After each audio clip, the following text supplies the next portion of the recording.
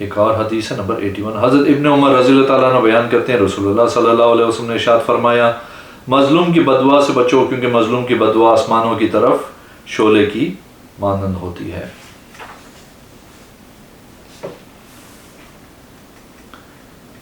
ایک اور حدیث ہے حدیث نمبر 82۔ حضرت عبادہ بن سامت رضی اللہ تعالیٰ عنہ بیان کرتے ہیں کہ رسول اللہ صلی اللہ علیہ وسلم نے ارشاد فرمایا میں قیامت کے دن سب لوگوں کا سردار ہوں گا لیکن مجھے اس پہ فخر نہیں ہے، اور قیامت کے دن ہر شخص میرے لوح الحمد کے نیچے کھڑا حساب کتاب شروع کرنے کا انتظار کر رہا ہوگا۔ لوح الحمد میرے پاس ہوگا، میں چلوں گا اور سب لوگ میرے پیچھے میرے ساتھ چلیں گے۔ میں چلتے چلتے جنت کے دروازے تک پہنچ جاؤں گا، میں دروازے پہ دستک دوں گا، اندر سے پوچھا جائے گا کون؟ میں کہوں گا محمد صلی اللہ علیہ وسلم، تو مجھے خوش آمدید کہا جائے گا۔ پھر جب میں اپنے رب کا دیدار کروں گا تو اس کا دیدار کرتے کرتے سجدے میں گر جاؤں گا۔ ایک اور حدیث ہے حدیث نمبر 83۔ حضرت عبداللہ بن فیروز الدیلمی رضی اللہ تعالیٰ عنہ بیان کرتے ہیں حضرت عبداللہ بن عمر بن عاص رضی اللہ تعالیٰ عنہ طائف کے علاقے میں موجود اپنے وحد نامی باغ میں ایک قریشی نوجوان کے ساتھ بیٹھے محو گفتگو تھے کہ میں بھی وہاں جا پہنچا۔ اس نوجوان پر شراب خوری اور زنا کاری کا الزام تھا۔ میں نے عبداللہ بن عمر بن عاص سے کہا مجھے چند خصلتوں کے بارے میں پتہ چلا ہے جن کے مطابق آپ صلی اللہ علیہ وسلم کا یہ فرمان بیان کرتے ہیں جس نے ایک گھونٹ شراب پی 40 دن تک اس کی توبہ قبول نہیں کی جاتی۔ اس پہ اس نوجوان نے جھٹکے سے اپنا ہاتھ عبداللہ کے ہاتھ سے چھڑایا اور یہ کہتا وہ اٹھ کر چلا گیا کہ وہ بدبخت ہوتا ہے، وہ ماں کے پیٹ سے ہی بدبخت پیدا ہوتا ہے۔ جو شخص بیت المقدس میں نماز پڑھنے کی نیت سے گھر سے نکلے وہ گھر نکلتے ہی گناہوں سے ایسا پاک ہو جاتا ہے گویا کہ آج ہی ماں کے پیٹ سے باہر آیا ہو۔ عبداللہ بن عمر نے کہا میں کسی کو یہ حق نہیں دیتا کہ وہ میرے حوالے سے ایسی بات کہے جو میں نے نہیں کی۔ میں نے رسول اکرم صلی اللہ علیہ وسلم کو یہ فرماتے سنا ہے جو شخص ایک گھونٹ شراب پیے اس کی 40 دن تک توبہ قبول نہیں ہوتی، پھر اگر وہ توبہ کرے تو اللہ تعالیٰ اسے معاف کر دیتا ہے، لیکن دوبارہ پیے تو پھر 40 دن تک اس کی توبہ قبول نہیں کی جاتی۔ عبداللہ بن عمر کہتے ہیں آپ یہ جملہ دہراتے رہے حتیٰ کہ تیسری یا چوتھی مرتبہ آپ صلی اللہ علیہ وسلم نے فرمایا اگر پھر شراب نوشی کرے تو اس کو قیامت کے دن مہلک زہر پلایا جائے گا۔ عبداللہ مزید فرماتے ہیں میں نے رسول اللہ صلی اللہ علیہ وسلم کو یہ بھی فرماتے ہوئے سنا ہے کہ اللہ تعالیٰ نے مخلوق کو اندھیرے میں پیدا کیا، پھر ان پہ اپنا مخصوص نور ڈالا۔ اس دن جس پہ ذرا سا بھی نور پڑ گیا وہ دنیا میں ہدایت پائے گا، جو شخص اس دن نور سے محروم رہا دنیا میں گمراہ ہوگا۔ اس لیے میں کہتا ہوں کہ جو کچھ ہے اللہ کے علم ہے، اس کے علاوہ سے قلم خشک ہو چکا ہے۔ میں نے رسول اللہ صلی اللہ علیہ وسلم کو یہ فرماتے ہوئے بھی سنا ہے کہ حضرت سلیمان بن داؤد علیہ السلام نے اللہ تعالیٰ سے 3 چیزیں مانگی تھیں، اللہ تعالیٰ نے 2 چیزیں انہیں دیں۔ یہ بات تو پکی ہے، جبکہ ہم یہ بھی امید رکھتے ہیں کہ اللہ تعالیٰ نے تیسری بھی ان کو دے دی ہوگی۔ اللہ تعالیٰ سے اس کی خاص حکمت مانگی، اللہ تعالیٰ نے عنایت فرمائی۔ دوسری اور ایسی بادشاہی مانگی کہ اس کے بعد کسی کو ایسی بادشاہی نہ مل سکے، اللہ تعالیٰ نے وہ بھی عطا کر دی۔ پھر تیسری انہوں نے یہ دعا مانگی کہ اگر کوئی شخص اپنے گھر سے اس مسجد میں نماز پڑھنے کی نیت سے نکلے تو اس کو ایسا پاک و صاف کر دیں جیسا کہ ماں کے پیٹ سے آج ہی نکلا ہو۔ حضور صلی اللہ علیہ وسلم فرماتے ہمیں امید ہے کہ اللہ تعالیٰ نے ان کو یہ فضیلت بھی عطا کی ہوگی۔ اگر آپ نے میرے چینل کو اب تک سبسکرائب نہیں کیا تو پلیز کیجیے، اس ویڈیو کو لائک کیجیے۔ اگلی ویڈیو میں انشاءاللہ حاضر ہوں گا۔ اللہ حافظ۔